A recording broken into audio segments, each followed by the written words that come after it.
क्या हाल है दोस्तों। आज हम कक्षा 10 का जो क्वेश्चन करा रहे हैं वो हमारी लेसन नंबर 3 है। और लेसन नंबर 3 का जो एक्सरसाइज चल रही है वो 3.3 चल रही है। उसका पहले पार्ट का जो हम क्वेश्चन करा रहे हैं, पहले पार्ट का जो हमारा चौथा पार्ट है, तो इसको जरा ध्यान से समझिएगा। इससे मैं कई सारी वीडियो बना चुका हूँ। आप ये विलोपन विधि से संबंधित है।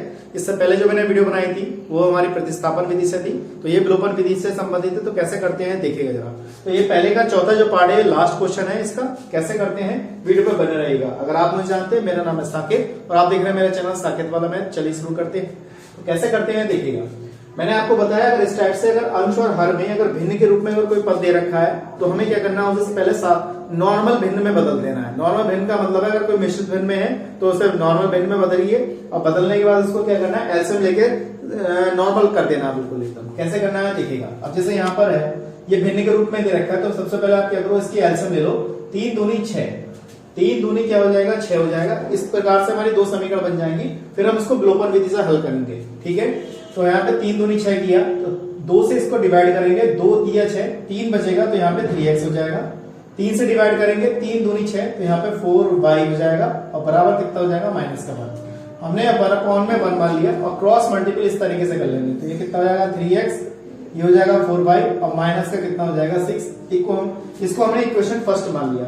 इसी प्रकार से यहाँ पे इस समीकरण को भी हल करना है और जिससे कि हमारी दूसरी समीकरण बन जाए। तो जैसे मैंने 1 माना, एलसीएम कितना आ गया 3 आ, यानी कि 3 की गुणा 1 से करूंगा तो 3 का आएगा यहाँ पे। तो यहाँ पे कितना आ जाएगा हमारे पास 3x आ जाएगा। 3 से 3 कट जाएगा तो यहाँ पे y बचेगा और यहाँ पे 3 बचेगा। इस तरीके से 1 मान लिया।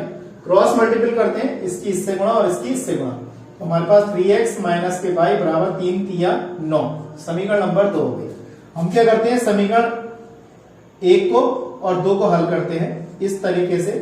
तो हमने यहाँ पे समीकरण 2 लिख ली, इस तरीके से लिख लिया। अब हमारे पास समीकरण 1 और 2 हमें प्राप्त है। अब यहां से क्या करेंगे, इसे विलोपन विधि से हल करेंगे।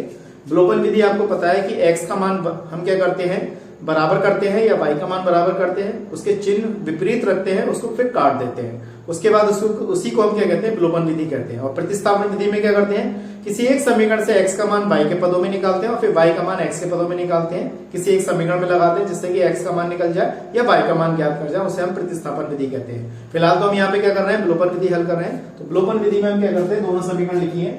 अब देखिए यहाँ पे किसी पद से गुणा करने की जरूरत नहीं है, 3x है 3x है, बस आपको चिन्ह चेंज करना है।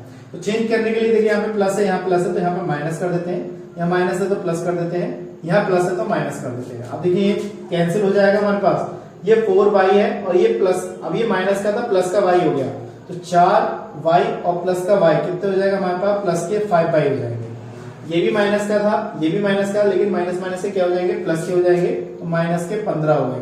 तो देखिए y बराबर माइनस के 15/5, 5 3 15, y बराबर माइनस का कितना हो गया, 3 हो गया। तो हमने y का मान यहाँ पे ज्ञात कर लिया। अब बात करते हैं हम यहाँ पे x के मान की। तो हमें x का मान भी ज्ञात होना चाहिए। तो x का मान हम कैसे ज्ञात करेंगे, किसी एक समीकरण में लगा दीजिए, तो 1 में या फिर 2 में। तो हमने क्या किया, यहाँ पे लिख दिया हमने समीकरण 2 में, यहाँ पे लिख देते हैं हम समीकरण 2 में x का मान रखने या y का मान रखने पर यहाँ पे लगा देते हैं y की जगह पे। देखिए 3x माइनस y का मान कितना दे रखा है, माइनस का 3 इक्वल टू कितना 9। इस y की जगह पे मैंने माइनस का 3 लगा दिया और माइनस माइनस क्या हो जाएगा, प्लस हो जाएगा। चिन्ह का विशेष तरीके से ध्यान रखना है आपको। कितना हो जाएगा, 3x बराबर 9, जब ये इधर का जाएगा तो माइनस का हो जाएगा। 3x बराबर कितना, 6 हो जाएगा। 9 में से ये जाएंगे हमारे पास तो 6 बचेगा। x बराबर कितना, 6/3, 3 2 6, तो x बराबर कितना आ गया, 2 आ गया। आप चाहें तो उत्तर की जांच कर सकते हैं, किसी एक समीकरण पर लगा के LHS का मान RHS के बराबर आ जाए। तो मैं समझता हूं आपको ये चीज अच्छी तरह समझ में आ गई होगी। विलोपन विधि से करने वाले सारे सवाल बहुत आसान हैं। आपको प्रतिस्थापन विधि और विलोपन विधि अच्छी तरीके से आ गई होगी। अगर कोई समस्या है तो मुझे कमेंट करके जरूर बताइएगा। ठीक है दोस्तों, तो ये हमारे पहले के जितने भी पार्ट थे, यानी कि पहला, दूसरा, तीसरा, चौथा, ये कंप्लीट हमने करा दिया है। अब जब नेक्स्ट वीडियो बनेगी तो उसमें मैं क्वेश्चन नंबर 2 कराऊंगा। तो मैं समझता हूँ आपको अच्छी तरह समझ में आ गए होंगे। कोई भी अगर समस्या है, कोई भी अगर परेशानी आपको समझ में नहीं आया है, चाहे प्रतिस्थापन विधि है, चाहे क्या कहते हैं ग्राफ्य विधि है, ग्राफ बनाने वाले सवाल हैं, कितने भी कुछ भी सवाल हैं आपको समझ में नहीं आए तो मुझे कमेंट में जरूर बताइएगा। ठीक है दोस्तों, लेकिन चैनल को जरूर सब्सक्राइब कीजिएगा और वीडियो को ज्यादा शेयर कीजिएगा। ठीक है, तो इसी क्रम में हम क्या करते हैं, आज के लिए इतना ही करते हैं। नेक्स्ट वीडियो में आपको मैं क्वेश्चन नंबर 2 कराऊंगा। आज के लिए इतना ही। जय हिंद, जय भारत।